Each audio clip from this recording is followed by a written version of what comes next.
Bonjour Bertrand, Bonjour Xavier, l'heure fatidique approche. voilà l'heure fatidique approche. Donc là, on fait une petite vidéo assez exceptionnelle pour parler des européennes, donc qui vont se tenir le 9 juin. L'idée, en fait, Bertrand, c'est Ouais, que tu nous donnes ton avis sur les grandes listes en fait qui se présentent aux européennes, enfin sur la question écologique et environnementale, bien oui. sûr, puisque c'est ton domaine de compétence. Donc voilà, on va essayer d'en savoir un petit peu plus sur ce que pensent les uns et les autres, parce que c'est vrai que l'écologie et l'environnement, c'est mis vraiment au cœur de la campagne. On voit beaucoup de candidats qui parlent de ce sujet. C'est carrément des thèmes de débat. Il y a des parties entières de débat qui sont consacrées à l'écologie, l'environnement, l'énergie, Mhm. etc. Donc, des sujets qui nous intéressent. Donc voilà, l'idée, c'est que tu puisses nous donner ton avis sur les grandes lignes des programmes des uns et des autres. Voilà. Donc je vais faire ça.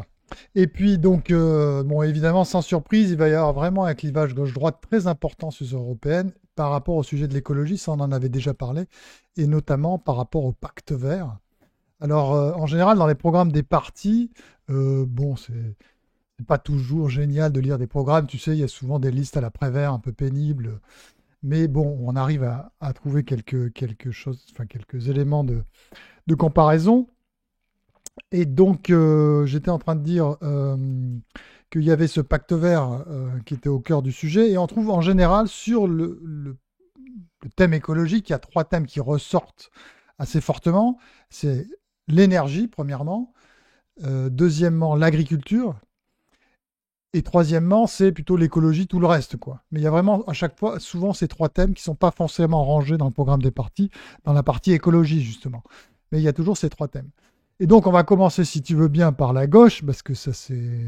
Voilà, Alors, on précise quelque chose, c'est qu'on a choisi, là, d'étudier là, un peu les programmes des partis qui seront au-dessus de 5%. Donc, on est désolé pour les autres, ça peut être intéressant, c'est pas. Voilà, mais ça serait trop fastidieux de passer tous les candidats. Donc, tant pis pour l'écologie au centre, l'alliance rurale avec, voilà, avec les chasseurs, etc. Et puis le Parti communiste. Alors que c'est intéressant à gauche, j'en dirais quand même un mot. Parce que peut-être que sur le thème de l'écologie, finalement le communisme, ou ce qu'il est devenu, je ne sais pas s'ils sont écologistes aujourd'hui, communistes aujourd'hui, eh bien, sont peut-être plus en avance ou plus raisonnables que le reste de la gauche. Enfin bref. Donc passons, on va peut-être commencer par nos grands amis de Europe Écologie Les Verts, les écologistes, on ne sait plus comment il faut les appeler. Écoute, ce qui va caractériser ils sont bien sûr pour. Bon, ce qui caractérise toute la gauche, il n'y a pas beaucoup de différence entre les trois partis, il faut quand même le dire, donc c'est difficile. Alors qu'à droite, on verra, il y aura des vraies différences. On va rappeler les trois parties quand même, donc Oui, qui donc sont c'est Europe Écologie Les Verts, France Insoumise. LFI La France Insoumise et le Parti Socialiste avec Glucksmann. Voilà. Voilà. Donc, Europe Écologie. Alors, si tu veux, il y a des trucs qui reviennent sur l'énergie, qui sont assez rigolos. C'est que tous les trois, par exemple, si on veut les comparer, ils sont pour passer très vite aux énergies renouvelables. Tu sais, c'est un grand débat. Enfin, pas tellement d'un point de vue écologique, puisque c'est une connerie d'aller vers les renouvelables intermittents d'un point de vue écologique pour tout un tas de raisons qu'on a déjà expliquées sur cette chaîne. Et tu en as deux partis qui sont pour 100% du renouvelable, c'est Europe Écologie des Verts et puis LFI. Ça, c'est très clairement. Alors, il y en a un qui est pour atteindre les 100% en 2050, c'est LFI, et l'autre en 2040. Hein, c'est pour ça qu'il faut bien qu'ils aient une raison de s'appeler écologiste, si tu veux. Donc, eux, ils vont encore plus vite que les autres. Donc, eux, c'est en 2040, 100% renouvelable. Donc, c'est une connerie écologique. Si vous croyez aux thèmes écologiques, à l'environnement, eh bien, il ne faudra pas choisir ces partis, à mon avis, sur le thème de l'énergie. Donc ils sont bien sûr toujours, alors il y a des thèmes qui reviennent sur l'agriculture paysanne par exemple ou l'agroécologie, ça c'est des choses qu'on revient dans les trois parties. Ils sont extrêmement euh, pour corseter l'économie finalement, un peu une économie dirigée si tu veux, avec une multiplication des taxes, ça c'est particulièrement vrai pour le Parti socialiste avec Glucksmann. Ça c'est impressionnant d'ailleurs, tu vas sur le site et tout de suite, tu tombes sur une pétition, un truc énorme, Tax the Rich. En plus, c'est en anglais, tu vois, donc les mecs, ils ont déjà basculé sur la langue européenne. Hein, ils sont déjà plus en France, mais c'est très étonnant. Ils ne parlent pas français et c'est un impôt sur la fortune européenne. Et si tu veux, ils listent un nombre de taxes tout à fait spectaculaire. Donc sur le Parti socialiste, on pouvait dire que Au départ, c'était plutôt, il y a quelques années, disons, quand François Hollande était secrétaire général, ou quand tu avais, je ne sais pas, Lionel Jospin, c'était plutôt centre-gauche. Là, le Parti socialiste, par nécessité, il s'est complètement recentré à gauche. C'est vraiment une économie très dirigiste, avec beaucoup de taxation. Évidemment, un truc qu'on va retrouver partout, chez tous les partis de gauche, ça va être le pacte bleu. Donc, en fait, faire un pacte vert, mais pour la mer. Donc, en plus du bordel amené par le pacte vert, on va avoir un pacte bleu. Voilà. Et puis, qu'est-ce qu'on pouvait dire? Donc, ça, j'ai dit sur l'agroécologie, ça, ils sont tous un peu sur la même idée. Et il y a un mot qui revient aussi dans les trois parties, c'est la planification écologique.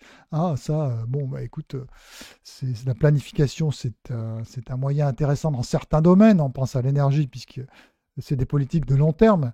Mais là, c'est une planification écologique clairement décroissante, ça c'est clair, et pour les trois partis. Alors, il y a une différence, je ne l'ai pas dit, je crois, pour le Parti socialiste, ils veulent aller un peu moins vite sur les énergies renouvelables. Ils veulent faire 75% d'énergie renouvelable d'ici 2040, mais ils veulent conserver le nucléaire dans le mix énergétique. Donc ça, c'est quand même une caractéristique là, du Parti socialiste par rapport aux autres partis là, de gauche, c'est quand même cette conservation du nucléaire, et ils insistent là-dessus. Donc c'est à noter. Et puis, bon, bien sûr, ils sont pour l'élimination des produits chimiques, la taxation des pollueurs, la fin des plastiques, l'interdiction des coupes rases, tu vois, en foresterie, ce qui est à mon avis une erreur. Et c'est discutable d'un point de vue environnemental. Voilà ce qu'on peut dire sur les groupes de gauche. Donc une ressemblance quand même très très marquée avec des objectifs assez similaires et un approfondissement du pacte vert pour ces trois parties. Donc je dirais pour finir sur le pacte, sur le volet gauche, si tu veux, c'est que là j'en parle pas, mais le Parti communiste, par nécessité, a dû un peu se replacer par rapport à ces fous furieux de la gauche. Et donc, il me semble que si vous êtes de gauche, vous voyez, peut-être le PC, c'est un bon compromis. Si vous voulez pas aller trop loin dans le pacte vert et dans le délire des énergies renouvelables, le PC peut être une option qui peut vous intéresser. On n'est pas là pour faire des Non, mais conseils. en somme, les communistes sont un peu plus raisonnables, ou bien par calcul politique, par stratégie de Ouais. démarcation, ou alors peut-être par volonté, vu que ça a toujours été des productivistes, par volonté de maintenir une certaine forme d'industrie qui ne peut pas survivre sans des énergies fortes. Ils ont malgré tout quand même le souci d'être un peu plus dans le réel, un peu plus dans le concret, moins idéologue peut-être. Oui, on l'a vu notamment par rapport tu sais, à l'animalisme, où ils ont fait quand même, où tu avais le secrétaire général, je ne sais plus comment il s'appelle, qui avait dit oui, j'aime bien le saucisson et manger de la viande, quoi. Bien Tu vois, Roussel. voilà, Fabien Roussel. Et donc, tu vois, c'est ce côté-là, un peu ce repositionnement finalement par nécessité pour se démarquer finalement des autres. Et donc, c'est pas idiot parce que bon, dans l'imaginaire, le communisme, c'est plutôt la France populaire, et donc on les voit plutôt sur ces thématiques-là un peu moins radicaux que les autres, quoi. Enfin, c'est ce qui me D'accord. semble un peu, mais après. Et si on résume sur les trois grands partis, donc ils sont tous les trois à peu près pareils, hormis les socialistes un tout petit peu plus raisonnables sur le nucléaire. Voilà, et sur les énergies renouvelables. Mais ils sont très très dirigistes quand même. Ça m'a surpris le programme de vraiment des partis socialistes qui était quand même plus de centre-gauche encore une fois, qui est vraiment très très marqué. Ce qu'aurait pu être d'ailleurs il y a quelques années plutôt l'extrême gauche, tu vois, ils sont vraiment. Et là aussi, ils sont poussés par nécessité par le groupe du centre qui est Renaissance finalement, qui les pousse à être plus à gauche qu'eux, puisque la place du centre-gauche est prise maintenant par Renaissance. Et donc, ils ont dû se repositionner. C'est un peu ça. Hein, encore une fois, les partis socialistes, les partis politiques qui se positionnent par rapport aux plus gros partis qui ont la plus grosse influence. Hein. C'est comme euh, dans l'étang, dans la savane, tu as les gros éléphants qui arrivent et voilà, tout le monde s'écarte pour les laisser boire, et les autres, ils essayent de trouver le petit espace. Hein. C'est la niche écologique des partis, et tout ça se détermine par rapport, donc bien sûr, au Rassemblement national et au Parti Renaissance, qui sont les deux premiers partis. Alors le parti Renaissance, justement, qui est le bloc central, à lui tout seul, qu'est-ce qu'on peut dire en fait de sa vision de l'écologie? Alors, alors, ce qui est notable, c'est quand même ils appellent dans leur programme, il y a premier combat, deuxième combat, etc. Et dans ce qu'ils appellent premier combat, tu as trois thématiques, et tu as l'énergie. Tu n'as pas l'écologie en tant que telle, tu as seulement l'énergie. Donc en termes de priorité, peut-être que c'est ça un signe qu'ils ont voulu donner après tous les débats sur l'écologie et l'écologie punitive, hein, et le pacte vert qu'ils ont mis en place, et puis la nécessité qu'ils ont à cacher M. Canfin, qui est en quatrième position et qui est un écologiste radical. Excuse-moi, je fais un petit couplet sur mon ami Canfin, hein, le plus radicaux des écologistes, qui essaye de se cacher, mais on l'a vu, hein, il ne pense qu'à sauver le monde, mais la France l'intéresse assez peu, et donc il est prêt à sacrifier le bien-être matériel des Français pour sauver la planète. Enfin, tout ça a été hypothétique, bien sûr, parce que voilà. Donc, ils ont quand même mis l'énergie dans les premiers combats, et ils disent qu'il faut sortir des fossiles d'ici 2050. Donc, sortir des fossiles d'ici 2050, c'est évidemment, ça ne se fera pas, c'est impossible. Et donc, c'est un peu un vœu pieux. Mais bon, ils l'ont mis pour respecter l'agenda écologique, on va dire ça. Mais ils sont pour tripler la production nucléaire. Là, on ne le redira jamais assez des euh, ambiguïtés de ce parti là-dessus quand on voit le bilan de Macron qui a été ministre de l'économie et qui a voulu donc diminuer de façon drastique l'importance du nucléaire en France. Ça, ils le portent comme un boulet et c'est bien mérité parce qu'ils veulent relancer le nucléaire quand ils ont tout fait pour le détruire en compagnie du parti d'extrême gauche qui est Europe Écologie Les Verts, les écologistes, tu les appelles comme tu veux. Donc là, c'est quand même le gros point noir de Renaissance. Ensuite, ils veulent alors diviser par deux les pesticides d'ici 2030, hein. Donc d'ici 2030, tu sais dans combien de temps c'est? 6 ans, hein. Donc bonjour et adieu agriculture, hein. Et on va les tuer avec ça.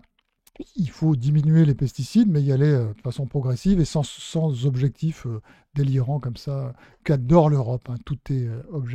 Les objectifs sont toujours comme ça, avec des échéances 2030, 2040, 2050.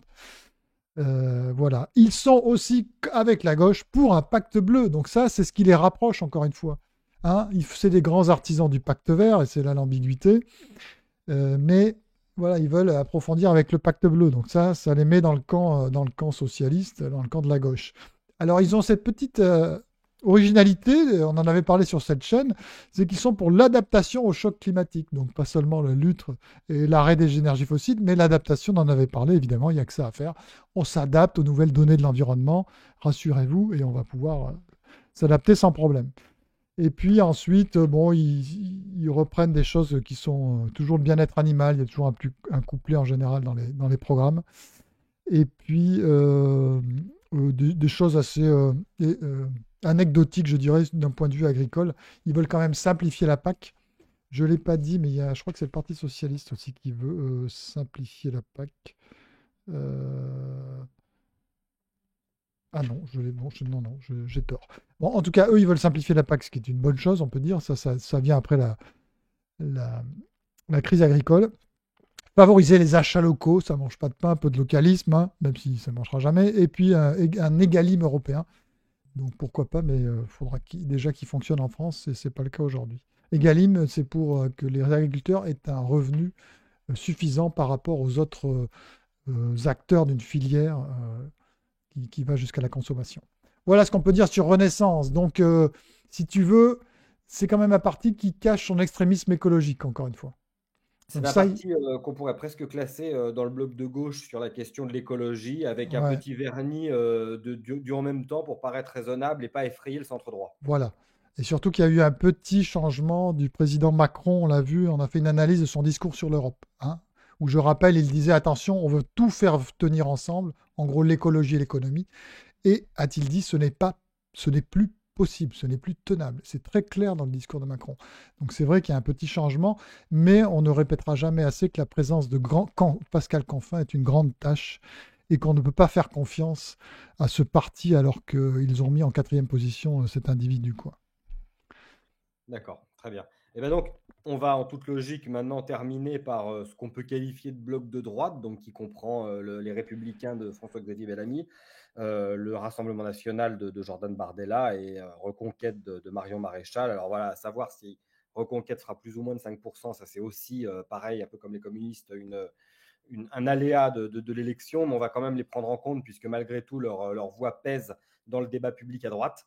Oui, et puis dans les sondages, ils sont quasiment systématiquement au-dessus de 5, hein, donc, Ils sont quasiment systématiquement au-dessus de 5. Voilà, qui n'est pas le cas du PC. Je l'ai vu à 3, jamais ils ils ont sont à dépassé. 3 en général. Voilà, Reconquête est plutôt autour de 5 effectivement. Et Oui. puis, voilà, on va les compter donc dedans. Alors, qu'est-ce qui caractérise en fait le bloc de droite par Alors c'est rapport aux autres? vachement intéressant, la droite. La gauche, on peut dire que c'est quand même très unifié sur le sujet écologique, comme je l'ai dit. Et on voit que ça va crescendo à droite, de la droite à ce qu'on appelle l'extrême droite. Bon, je ne rentre pas dans les détails, est-ce que c'est bien de les appeler comme ça ou pas, mais peu importe. En tout cas, des républicains en passant par le RN jusqu'aux reconquêtes, on voit vraiment des différences et à chaque fois, ça s'accentue dans la critique du pacte vert et des mesures écologiques. Ça, j'ai trouvé que c'était très clair. Alors, chez les Républicains, on a quand même Bellamy qui est vraiment une critique très très acerbe du pacte vert. Il est très très bon sur la critique de tous ces aspects-là. On l'a dit plusieurs fois ici. Je trouve, un des meilleurs, qui a une des meilleures analyses de ce qui est en train de se passer au niveau écologique. Son programme est peut-être moins offensif que les autres partis. Il parle beaucoup de souveraineté et de lutte contre le délire normatif. Ça, c'est très présent. L'agriculture, évidemment, ils veulent, si tu veux, arrêter tout projet de décroissance. Ils le disent clairement. Donc, ils veulent abroger un certain nombre de mesures qui vont dans le sens de la décroissance, et il y en a beaucoup. Donc, ils veulent toujours agir pour un intérêt général européen dans l'agriculture, renforcer les NGT, tu sais, c'est euh, les nouveaux OGM. Enfin, je le dis un peu rapidement. Et puis, ils sont évidemment pour le renforcement du programme nucléaire au niveau européen et pour un programme de stockage du carbone.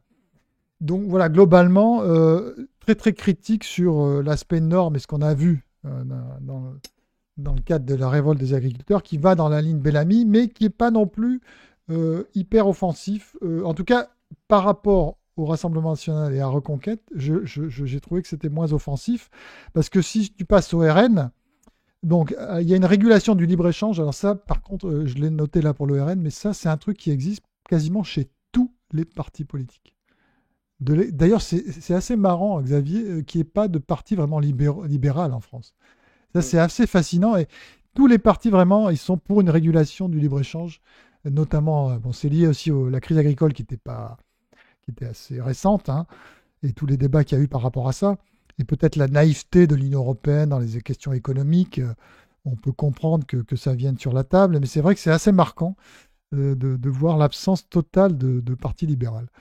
Donc ça, c'est voilà, ma petite réflexion au passage.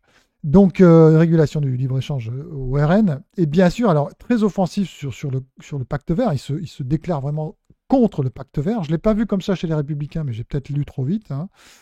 Et notamment, ils veulent abroger le moteur thermique. Tu sais, la fin de la commercialisation des moteurs thermiques qui est très rapide. C'est en 2035, je crois. 2035, oui. Enfin, les trucs complètement délirants. On va foutre à la poubelle tous nos moteurs thermiques. C'est vachement intelligent d'un point de vue écologique, hein. Non, il faut garder tout ça, garder vos vieilles bagnoles, vos mieux moteurs, c'est très bien. N'achetez pas de voitures neuves. Alors, assouplissement des éléments sur la rénovation énergétique, remise en cause de la ferme à la fourchette. Donc, tu vois, tout ça, c'est des déclinaisons du pacte vert. Donc, ils sont vraiment pour la remise en cause, l'abrogation de certain nombre de choses.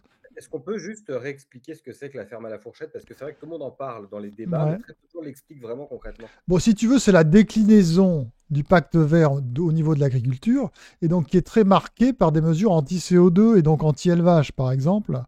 Et donc, évidemment, aussi toutes les mesures sur les produits phytosanitaires, sur la baisse, etc. Et donc, ce qui entraîne vraiment, ce qui a créé des crises, notamment aux Pays-Bas, en France, en Allemagne. Et c'est un peu tout ce qu'on a vu à propos de l'agriculture, aussi l'augmentation des normes, etc. C'est vraiment la déclinaison de la décroissance, si tu veux, du pacte vert pour le monde agricole. D'accord. Et d'ailleurs, ce qu'a dit Pascal Canfin récemment, j'ai entendu dire ça, c'est que le,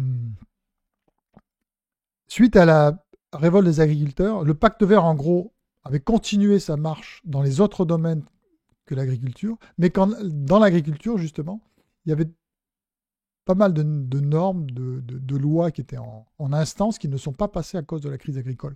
Donc la révolte, finalement, des agriculteurs a certainement servi à diminuer le pacte vert. Donc c'est peut-être voilà, que s'il y a d'autres révoltes dans d'autres domaines, ça pourra aussi, le pacte vert va peut-être diminuer.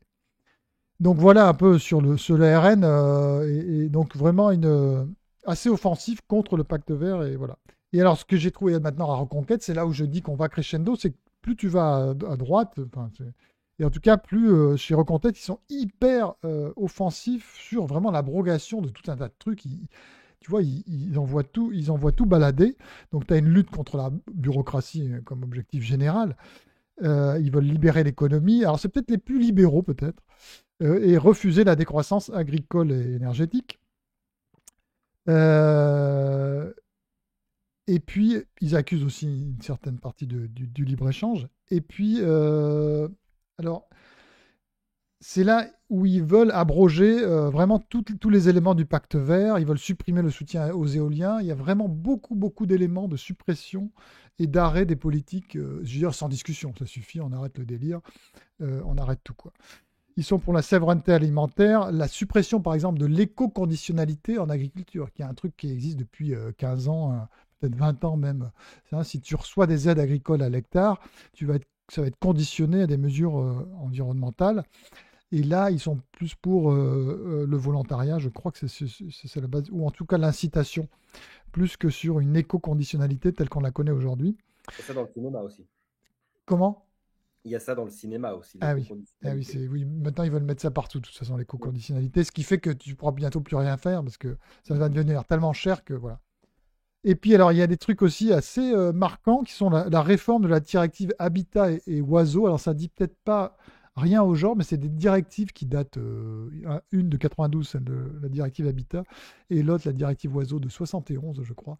C'est deux directives qui sont extrêmement connues, notamment chez les chasseurs, les agriculteurs, etc., parce que ça donne lieu à des normes, si tu veux, et c'est un peu tabou chez un certain nombre d'acteurs français. Et donc là, ils y vont carrément sur une réforme de ces deux directives. Et puis, ils sont très opposés aussi à l'offensive antispéciste, hein.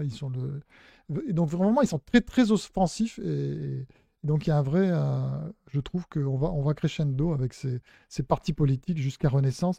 Alors il y a des trucs, jusqu'à Reconquête, pardon. Il y a des trucs qui m'ont un peu étonné. Alors c'est par exemple, oui, un plan sur le fret ferroviaire. Alors moi, ça me semble, le fret ferroviaire, si tu veux mettre les marchandises sur le train. Si tu veux, on a déjà des routes qui marchent parfaitement bien avec des camions dessus. Alors avoir des lignes de train en plus à côté qui coûtent extrêmement cher, je ne suis pas sûr que ce soit un bon calcul Qui le propose, environnemental. ça? Et comment? Qui le propose? C'est Reconquête, pardon. C'est Reconquête, d'accord, Ouais. ok. Parce que je sais que c'est quelque chose qui avait aussi été soulevé à gauche. Alors, je sais plus si c'était LFI ou les Oh Verts. oui, non, mais ça, Et- oui, ils sont pour le fret ferroviaire, ça c'est une mais évidence, hein. oui, oui. C'est une évidence qu'à gauche, ils sont pour le développement du fret ferroviaire. Moi, je suis sceptique parce que je pense que ça va nous coûter un fric fou, colossal, par rapport à ce que ça va rapporter même d'un point de vue environnemental. Euh, enfin bon, je pense que ça ne marchera pas parce que ça coûtera extrêmement, enfin, beaucoup d'argent, sauf dans quelques lignes particulières. Mais bon, pourquoi pas, hein. Après, on peut mettre les fonds européens là-dessus. Donc voilà, c'est une analyse un peu rapide que des points de vue écologiques. Alors évidemment, on pourrait rentrer dans le cadre de la souveraineté. Si tu veux, l'écologie pourrait être impactée par des décisions aussi institutionnelles, par exemple, de l'Europe. Comment fonctionne l'Europe? Est-ce qu'il y en a qui proposent la suppression de la Commission européenne? Peut-être que tous ces aspects auront un impact aussi sur les politiques écologiques. Et on va Mais quand même rappeler qu'en l'état actuel des choses et du fonctionnement des institutions européennes, l'Europe a beaucoup d'influence sur les politiques écologiques. Et c'est même quasiment une obsession, un cheval de bataille pour l'Europe, de transformer la consommation de CO2 du continent européen, d'évoluer vers la transition énergétique, etc. oui, oui, c'est ça. C'est bon, l'échelon européen est devenu l'échelon le plus normatif. C'est là d'où viennent nos lois, et dans beaucoup de domaines et dans plus en plus de domaines. C'est pour ça que le Parlement français finalement a perdu beaucoup de sa puissance et de son pouvoir, et que effectivement la souveraineté est passée à l'étage d'au-dessus. Mais je pense que les gens s'en sont pas tout à fait rendus compte. Enfin, euh, c'est compliqué, disons, hein. Quand on fait une révolte, en général, on va plus à Paris qu'à Bruxelles. Or, il faudrait peut-être aller beaucoup plus à Bruxelles. Ça a commencé avec les agriculteurs, Oui, dont certains sont allés à Bruxelles, justement, ce qui est rare. oui, oui, c'est vrai. Et c'est d'ailleurs, moi je pense que c'est une des raisons pour lesquelles l'Europe est aussi offensive sur les questions écologiques, c'est que les pouvoirs est fait au niveau, enfin les règles sont définies au niveau européen. Et que quand tu te retrouves au niveau de l'Union européenne, tu te retrouves un peu détaché de ton propre peuple parce que tout de suite, d'abord tu changes de langue, par exemple. Là, tu parles plus français, par exemple, tu vas parler anglais avec un autre groupe. Tu vas te sentir comptable d'un peuple qui est un peu évanescent, puisque c'est le peuple européen avec qui tu n'as pas d'attache, etc. Et donc tu es plus transporté comme ça par un intérêt général un peu évasif, écologique notamment, qui fait que tu vas être plus offensif sur ces questions-là parce que tu vas avoir moins de pression venue des États-nations et du peuple avec laquelle tu travailles normalement, quoi. C'est un peu une de mes explications. J'avais expliqué ça dans une autre vidéo, mais je pense qu'il y a de ça aussi. C'est que voilà, quand on est au niveau européen, on est oui, on a changé d'endroit et c'est comme si on était moins lié à son propre peuple et aux besoins et aux nécessités vitales de son propre peuple et de fait plus euh, enclin à être comptable d'un bien-être mondial qui n'a pas beaucoup d'existence. Tu vois ce que je veux dire? C'est- Ok, c'est- Voilà. très bien, très bien. Bah, Bah, merci beaucoup, écoutez, Bertrand. n'hésitez pas à liker cette chaîne, n'est-ce pas? À Liker, vous abonner, à partager. partager. Et puis après, on sortira des européennes de ce petit. Et Voilà. puis, bah, on fera sans doute quand même peut-être un Oui, un bilan bilan, des bien sûr. résultats des européennes et ce que ça peut avoir comme incidence justement sur l'écologie, les politiques environnementales, etc. Après, effectivement, on repassera à autre chose. Quoique, vu que certains agriculteurs se fâchent en ce moment, à nouveau, peut-être qu'on aura l'occasion d'en reparler. Une dernière chose pour ceux qui nous écoutent, Ouais. si vous avez des remarques, des questions, vous voulez apporter des éléments au débat, parce qu'il y a sans doute des gens de toutes les sensibilités qui nous écoutent, Mm. n'hésitez pas à le faire via les commentaires. Voilà, c'est un espace de discussion. C'est là aussi pour ça. Nous, on est là pour essayer d'apporter un autre regard sur les questions écologiques et tous les apports sont les bienvenus. Oui. Et je dirais juste un truc, c'est que oui, l'enjeu, ça va être, on verra après, mais c'est le changement de majorité éventuel au niveau de l'Union européenne. Je ne me rends pas compte vraiment de ce que ça va changer. Mais si tu as un basculement, on va dire grossièrement vers la droite, tu vas vraiment avoir une remise en cause très nette des politiques écologiques. Ça va être ça un des marqueurs et un des changements au niveau de l'Europe.